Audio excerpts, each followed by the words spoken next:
Yesterday, the Deputy President William Samoei Ruto confirmed something that is very special. And he said that he's coming out to take the position of opposition simply because Raila Odinga had left that role when he came close with the President Uhuru Kenyatta. And I think you need to appreciate William Ruto for coming out exactly to mention that because there is that vacancy, he has stepped forward to take it. But there is something that is forgetting that of importance is he has to play his 2022 August 9th polls as an opposition candidate. And simply that is where there is the disconnect.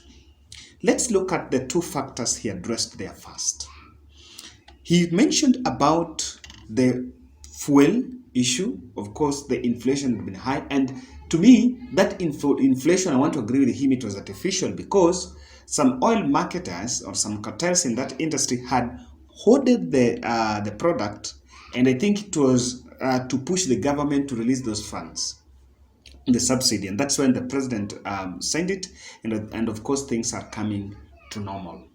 But then of importance is when he was, I don't know what that speech was written, because they did that speech I think around 5:30, but 2 hours before that the president had already signed that supplementary appropriation bill, so the issue had been addressed to some extent.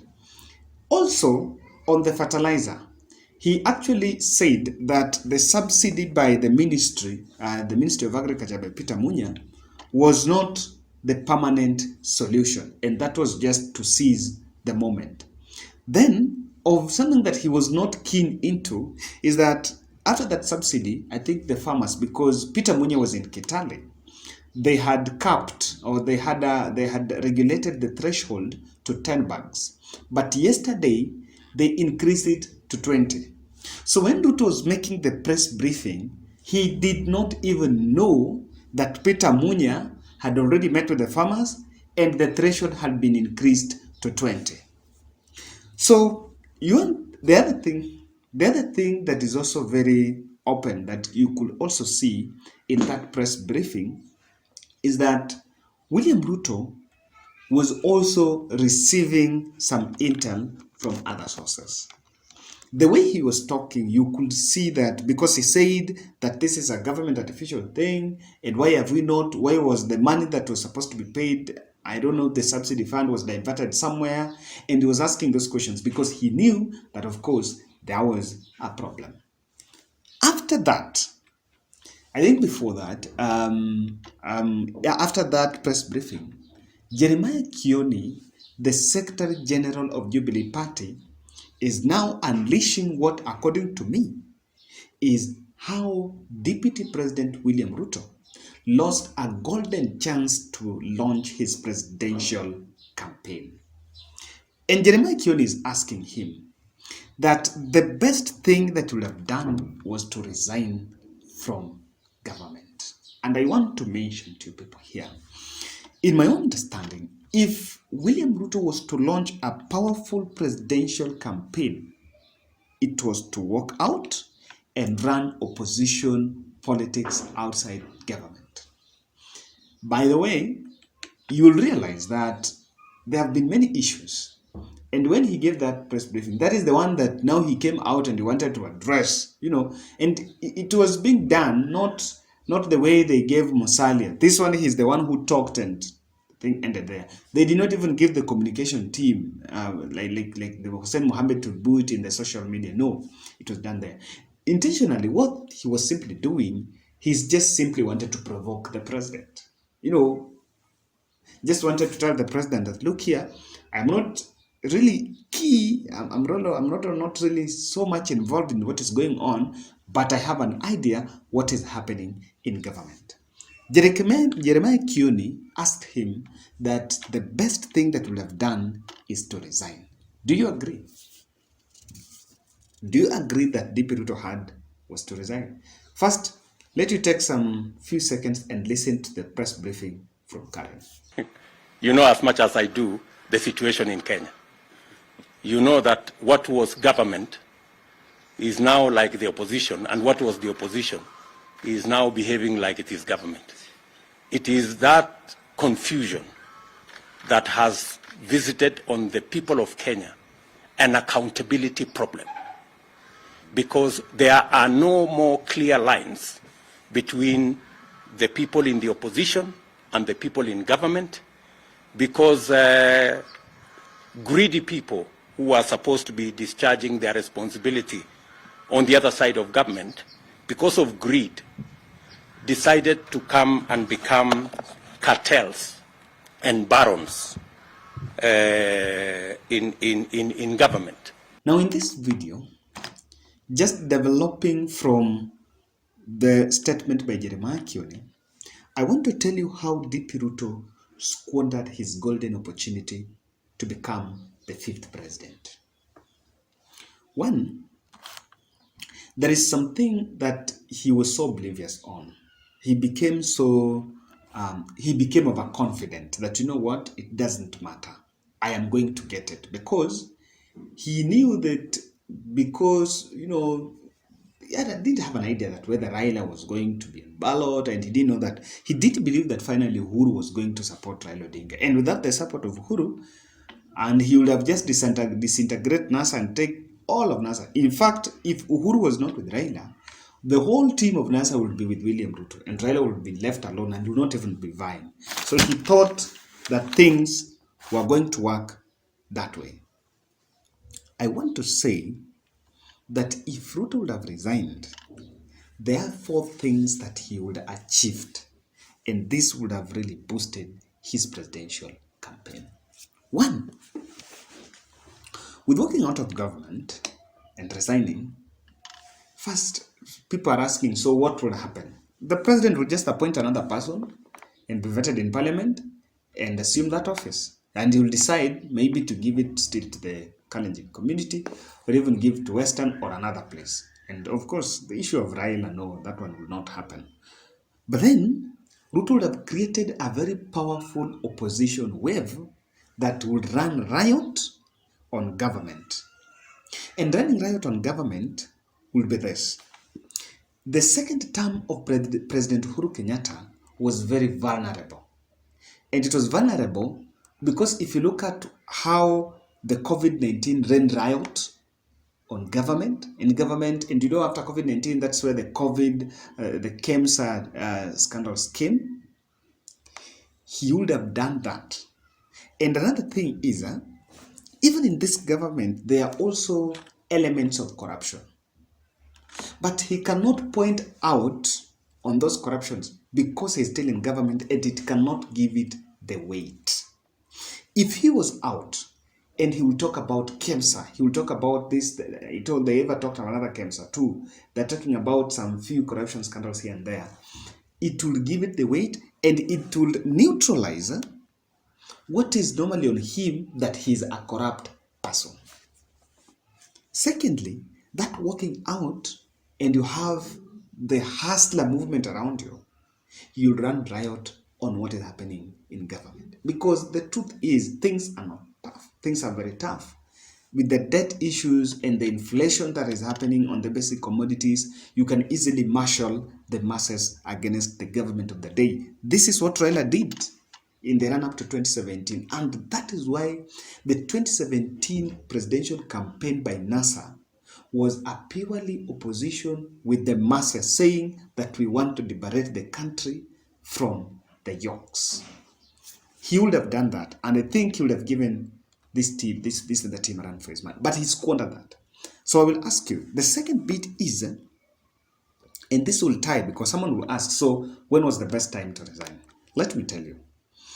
Remember during the BBI, during that Building Bridges initiative, when that at the onset of that program, when they spoke about we are now going through the constitutional making process and all that, he would have stepped out, initiate another popular solution to what was being addressed in the Building Bridges initiative.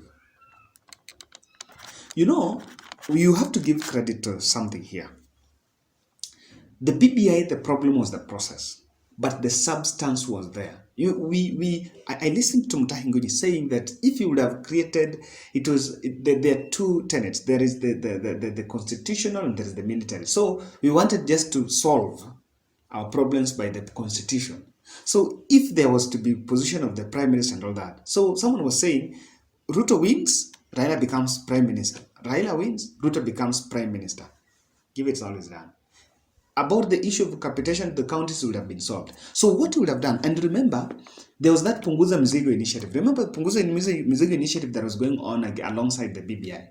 What Ruto would have done is walk out of BBI, walk out and say, this is not what we want. I am at the interest of Kenyans. Instead of now coming 4 months to general elections, you're telling people you have the interest of Kenyans. Run a parallel initiative that is people driven, because you always faulted, you always had a complaint why the president initiated it. He would have initiated a one that is people based. So immediately maybe BBI would have been cancelled or stopped by the Supreme Court. Maybe his bill will still be standing. Where do you think William Ruto would be?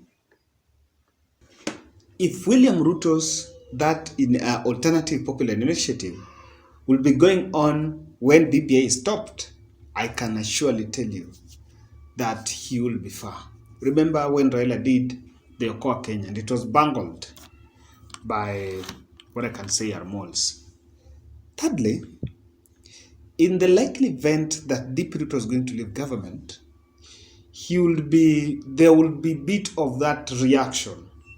And government would have thrown some of these cases, corruption cases against him, maybe would have been revived. Remember the Aurora and the Kimwarer and all that. They would have been revived. And so he would be a victim of circumstance. That card of playing victim would have worked well, because you will see him once going to court, maybe being arrested, and he would be facing all this state friction. Now, I don't want to call them harassment. I think it's just friction. Now, that friction with the state is what would actually make him.